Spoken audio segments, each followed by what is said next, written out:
कहानी सीरीज में आज की कहानी है सामान, जिसे प्रयाग शुक्ल ने लिखा है और यह एक दुनिया सामानांतर में संकलित है। तो चलिए इस कहानी का आनंद उठाते हैं। उसका जी धक से होकर रह गया और अचानक उसने अपना हाथ पास रखे हुए सूटकेस पर रख दिया। जरूर वह टेबल क्लॉथ वहीं पर रह गया होगा। उसने सहमी दृष्टि से बगल में बैठे रवि की ओर देखा। वह सिर झुकाए हुए जैसे कुछ सोच रहा था। बात उसके होठों तक आकर रह गई और वह मुंह घुमाकर बाहर की ओर देखने लगी। दूर तक फैले हुए कटे पड़े खेत और कहीं कहीं पेड़। वह हर चीज़ के बारे में सोचने लगी। चलते समय उसने सारी चीज़ें सहेज कर रख ली थीं। टेबल क्लॉथ समेट कर बराबर खुली रहने वाली अलमारी में रख तो दिया था, पर फिर उसे सूटकेस में रखा था या नहीं, यह उसे याद नहीं आ रहा था। उसने एक बार फिर सोचा कि वह रवि से टेबल क्लॉथ के बारे में बता दे। फिर उसने सोचा कि वह व्यर्थ ही बहुत अधिक चिंतित हो उठेगा और खींचकर बहुत सारे प्रश्न पूछने लगेगा। शादी के बाद पिछले 2 वर्ष में यह वह बात अच्छी तरह जान गई थी कि रवि अक्सर छोटी छोटी बातों को लेकर बहुत चिंतित हो उठता है और खींचकर उसने कितने ही प्रश्न पूछने लगता है। पर वह उसकी खीज का कारण धीरे धीरे समझने लगी थी। वह समझने लगी थी कि रवि किसी चीज़ के खो जाने पर एक नए खर्च और एक अर्थव्यवस्था की बात सोचकर ही खींच उठता है। इसलिए अब वह उसके प्रश्नों से उसे बहुत दुख नहीं होता था। थोड़ी देर बाद एक जगह बस रुकी तो रवि ने उसकी ओर देखकर पूछा, पानी पियोगी? नहीं, उसने धीरे से कहा। हालांकि उसे थोड़ी प्यास लगी थी, पर मन में एक तरह की घबराहट बढ़ गई थी। वह बिल्कुल चुपचाप बैठी रहना चाहती थी। उसने बाहर की ओर नज़र दौड़ाई। छोटी छोटी कपड़े या अनाज की दुकानें, चबूतरों के ऊपर चारपाइयों पर लेटे हुए लोग, दुकानों के ऊपर कमरों और बरामदों में दिखाई पड़ने वाले चेहरों की ओर देखकर वह हल्के आश्चर्य से भर गई।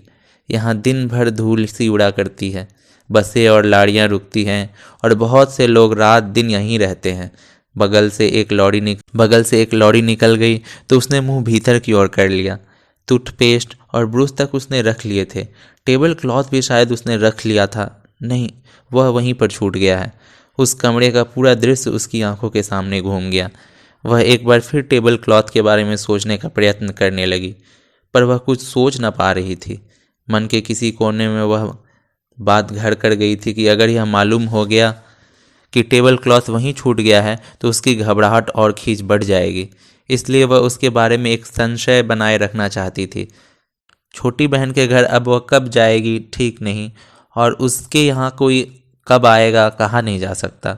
टेबल क्लॉथ कितना सुंदर और कीमती था और उसने कितनी मेहनत से उस पर कढ़ाई की थी। जिस दिन उसे टेबल के ऊपर उसे बिछाया था, पूरा कमरा बहुत सुंदर दिखने लगा था और रवि ने खुश होकर कहा था, यह काम तुमने इनाम देने लायक किया है। उसने एक गहरी सांस ली। घबराहट बढ़ती जा रही थी। उसे अब अपने दोनों कमरे याद आने लगे, जिनमें उसने कई दिन की अनुपस्थिति के कारण धूल जम गई होगी।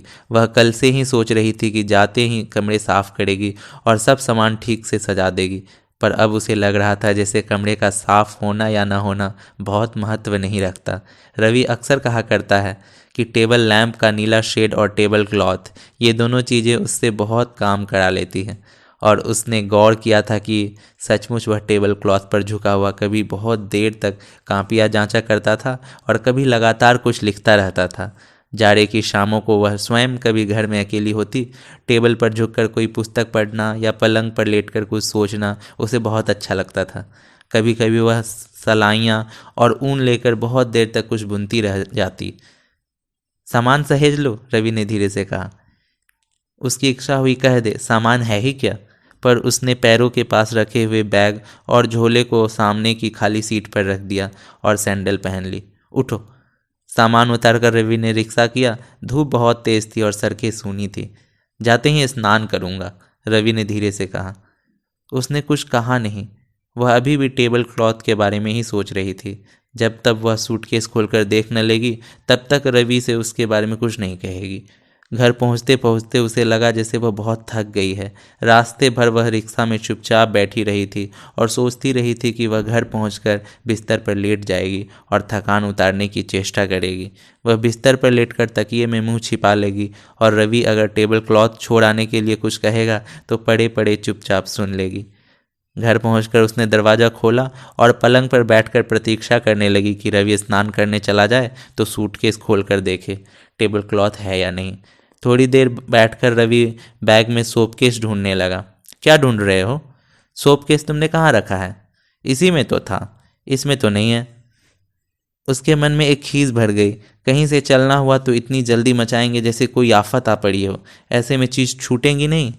देखो सूटकेस में तो नहीं है। सोपकेस सूटकेस में?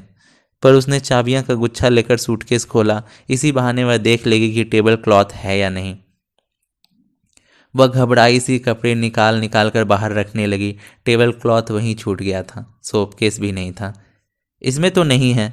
रुको, अलमारी में साबुन रखा है, कहकर उसने अलमारी खोली और साबुन की टिकिया निकाल कर रवि की ओर बढ़ा दी। वह तौलिया और साबुन की टिकिया लेकर बाथरूम की ओर चला गया।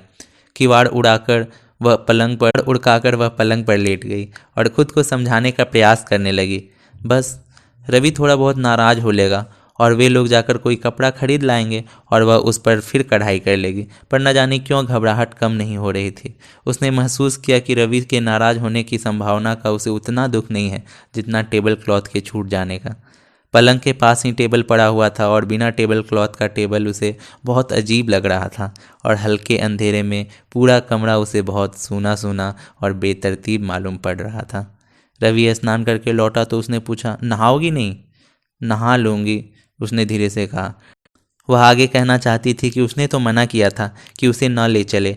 तुम्हें वहाँ कौन सा लिखना पढ़ना है, और फिर किसी के यहाँ इस तरह की कोई चीज़ बिछाकर क्या वापस लौटते समय उसे समेट ले आना अच्छा लगता है?